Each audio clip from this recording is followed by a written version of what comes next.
कलीम आजिज मरहूम ने कहा था, थोड़ी तकलीफ रसन फिर थोड़ी सी तकलीफ दार। रसन कहते हैं जेल को। तो अब सिर्फ सड़क से काम नहीं चलेगा, थोड़ी तकलीफ रसन फिर थोड़ी सी तकलीफ दार, उसके बाद है दोस्तों आराम ही आराम है। कॉन्स्टिट्यूशन संविधान पर सबसे बड़ा होने वाला आजादी के बाद हमला है। हम इसको कभी बर्दाश्त नहीं कर सकते। हम उनको ये याद दिलाना चाहते हैं, अगर दायर के रास्ते पर चलना चाहते हैं तो सुन लीजिए, आपकी गोलियां कम पड़ जाएंगी, हमारे सीने कम नहीं पड़ेंगे।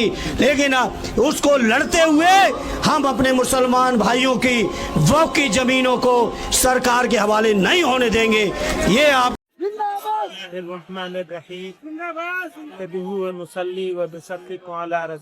करीम अम्मा बाद। बहुत सारे लोगों ने इस एक्ट के बारे में और इस एक्ट के संविधान विरोधी दस्तूर मुखालिफ होने के बारे में तफसील से बात करी। तासुर यह दिया जा रहा है कि ये मुसलमानों का मामला है, हालांकि सच्चाई ये है कि ये मुसलमानों का मामला नहीं है। सिर्फ मुसलमानों का तो है ही है, लेकिन सिर्फ मुसलमानों का नहीं है, बल्कि ये मुल्क के दस्तूर का मामला है। इस मुल्क के दस्तूर साजों ने, मॉडर्न इंडिया के जो आर्किटेक्ट थे, उन्होंने जो खाका बनाया था इस मुल्क का, उसको ये लोग तोड़ देना चाहते, तोड़ने की सिमत में चल रहे हैं। हमारे घरों पे बिल्डोजर चल रहे हैं, मस्जिदों और मदरसों पे बिल्डोजर चल रहे हैं, और अब ये वक्फ एक्ट के जरिए से भारत के दस्तूर पर, संविधान पर बिल्डोजर चलाया जा रहा है, चलाने की कोशिश हो रही है। तो मैं इसकी मुखालफत तो हर हाल में करनी है, लेकिन आगे का लाहेमल क्या होगा, आगे कैसे किया जाएगा, ये लड़ाई कैसे लड़ी जाएगी। जैसा कि सब लोगों ने कहा कि ये शुरुआत है, तो जब किसी चीज की शुरुआत इतनी खूबसूरत हो तो उसकी जवानी और उसका शबाब कितना खूबसूरत होगा। मुझे हमारे सिख समाज के जिम्मेदार, मैं उनको मुबारकबाद देना चाहता हूं, और यकीनन ये लड़ाई सब लोगों की है, और अगर इस लड़ाई को अकेले अकेले लड़ा जाएगा तो हो सकता है थोड़ी दिन के लिए वो जीत जाएं। लेकिन एक बात का यकीन है, मैं अपने मुसलमानों से और फिक्रमंद सिटीजन से, भारत के जो लोग चिंता में है कि ये भारत जा क्या कहाँ रहा है, बनाया क्या जा रहा है, ये जो मेजोरिटोरियन स्टेट बनाने की कोशिश हो रही है, इसका बेहतरीन जवाब है जो इन्होंने कहा है कि यह अक़लियतों की अक्सरियत का मुल्क है, और हमें नहीं जमा होना है, बल्कि हमें अपने साथ और भी सबको जमा करना है। एक बात यह है। दूसरी बात यह है, हर लड़ाई के लिए कुर्बानी की जरूरत होती है। आप लड़ाई लड़ेंगे और आराम से बैठे रहेंगे, काम नहीं। और जो बात इन्होंने कही कि बस एनफ, बहुत हो गया, तो कुर्बानी देने के लिए हमें तैयार होना चाहिए। मैं मेहमानों का वक्त नहीं लूंगा, मैं तो अंदर का आदमी, मेहमान नहीं हूं। बहुत सारे मेहमान यहाँ मौजूद हैं, तो मैं एक शेर पे अपनी बात खत्म करना चाहता हूँ। ये आगे का अज़्म है हमारा। थोड़ी तकलीफ रसन, कलीम आजिज मरहूम ने कहा था, थोड़ी तकलीफ रसन फिर थोड़ी सी तकलीफ दार। रसन कहते हैं जेल को। तो अब सिर्फ सड़क से काम नहीं चलेगा, थोड़ी तकलीफ रसन फिर थोड़ी सी तकलीफ दार, उसके बाद है दोस्तों आराम ही आराम है। हमारे लिए ये बात निहायत अफसोसनाक है कि जॉइंट पार्लिमानी कमेटी ने वो रवैया अपनाया, पहले दिया है, उसने ये वाज़ेह कर दिया कि वो अमेंडमेंट बिल में तरमीमात के लिए संजीदा नहीं है, बल्कि वो किसी मखसूस एजेंडे के ऊपर काम कर रहे हैं। हमारी तरफ से ये बात जब कही गई कि हम इस सिलसिले में आगे बढ़ेंगे और एहतजाज हो सकता है, और ये भी मुमकिन है कि शाहीन बाग की तर्ज पर कोई एहतजाज किया जाए, तो कहने वाले एक शख्स ने कहा कि जलियांवाला बाग को नहीं भूलना चाहिए। आप किसको धमकी दे रहे हैं और आप किस कौम को मुखातब कर रहे हैं कि आप ये समझते हैं कि मुसलमानों को खून की नन्ही मुन्नी नदियों से चल सकेंगे? सुन लीजिए, हम वो हैं कि खून के बहरे कुल्जुम से गुजर कर भी दास्तान अज़्म व अज़ीमत लिख कर आपको दिखा देंगे। मेरे भाइयों, आज ये बात की जा रही है कि ना देंगे। उस वक्त क्या हुआ था मैं याद दिलाना चाहता हूं। जब गोलियां चलाई गईं तो वहां पर हिंदू भाइयों की, सिखों की, मुसलमानों की लाशें एक दूसरे के साथ मिली हुई पड़ी हुई थी।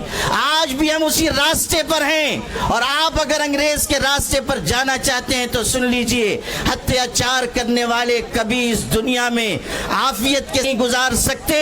अगर आप अंग्रेजों का रास्ता चुनना चाहते हैं तो समझ लीजिए कि आपका अंजाम भी वही होगा जो अंग्रेजों का अंजाम हुआ था।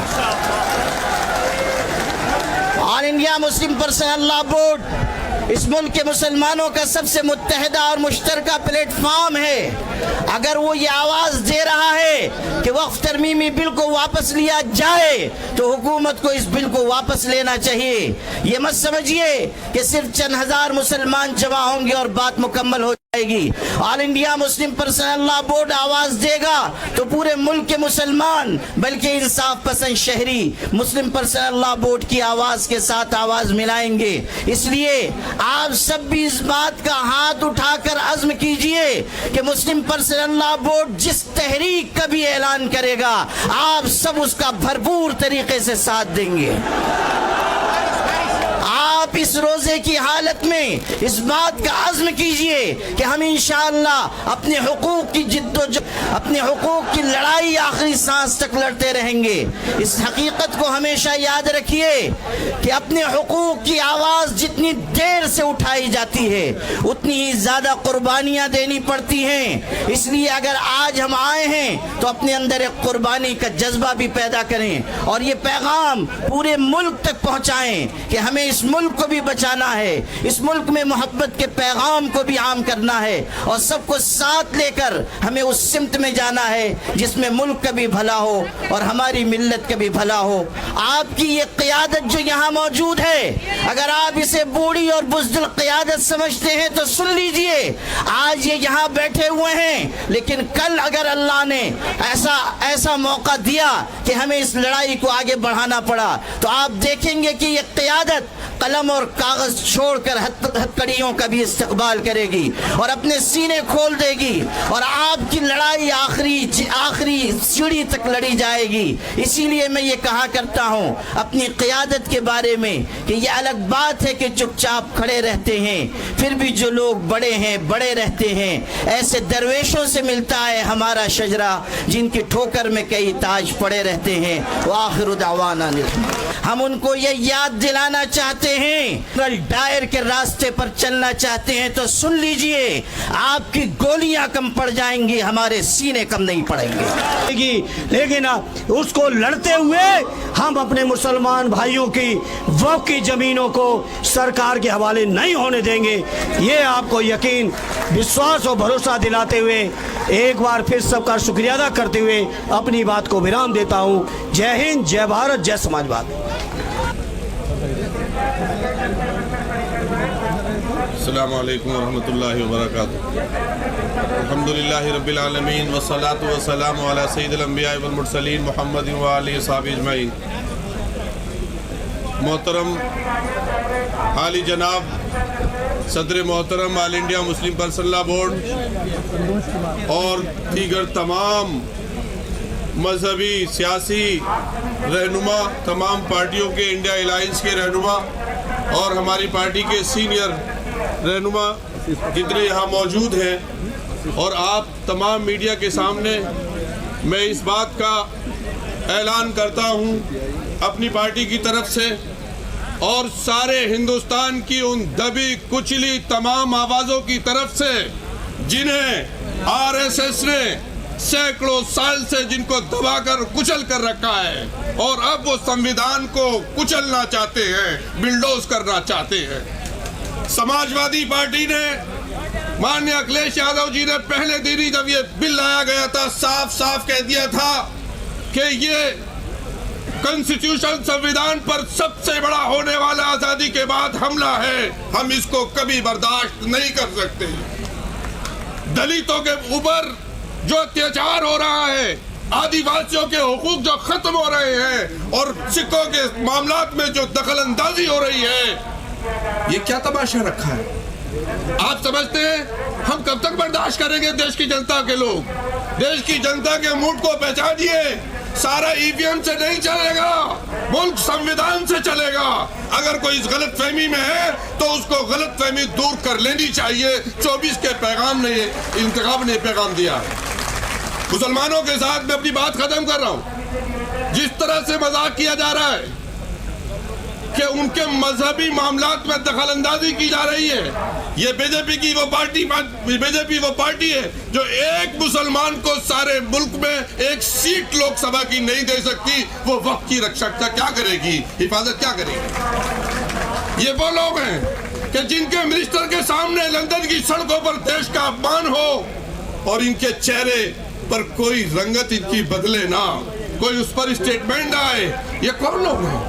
देश की जमीन अरुणाचल और हिमाचल में खिसक रही है जमीन, उसके ऊपर सरकार ने आके बदली है। ये सिर्फ हिंदू मुस्लिम इशू को उठाकर लड़ाकर अपनी सरकार को मजबूत करना चाहते हैं। मैं अपनी बात को खत्म कर रहा हूँ इस पैगाम के साथ कि ये लड़ाई लंबी है। ये लड़ाई उन अंग्रेजों के गुलामों से है जिन्होंने देश के साथ कभी अहदे वफा नहीं किया, और ये देश के उन वफादारों से है जिन्होंने 100 साल तक देश की धरती को बचाने के लिए, देश की इज्जत और वकार को बचाने के लिए अपनी जानों की कुर्बानियां दी हैं। लेकिन मैं एक मशकूर भी हूँ, मोदी सरकार और आरएसएस का मशकूर भी हूँ, शुक्रिया भी अदा करता हूँ कि उन्होंने देश की सोई हुई आवाम को जगाने का काम किया है। अब बात असल मुद्दों पर होगी, लड़ाई झगड़े की बात नहीं होगी। ये होली के अवसर पर बहुत लोगों ने चाहा लेकिन कामयाबी नहीं मिली, इसलिए कि हिंदू मुसलमान अब ये चाहते हैं कि इत्तेहाद के साथ,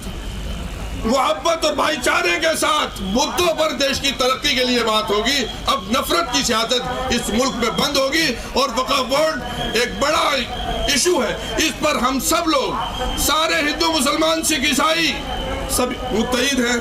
अगर हिंदू इंडोमेंट में किसी क्रिश्चियन का दाखिला नहीं हो सकता, हत्ता के मामला ये है कि हमारे दलित भाइयों को भी दाखिला नहीं मिलता है, मंदिर धोए जाते हैं, तो आप कैसे मुस्लिमों को वक्फ बोर्ड में शामिल कर रहे हो?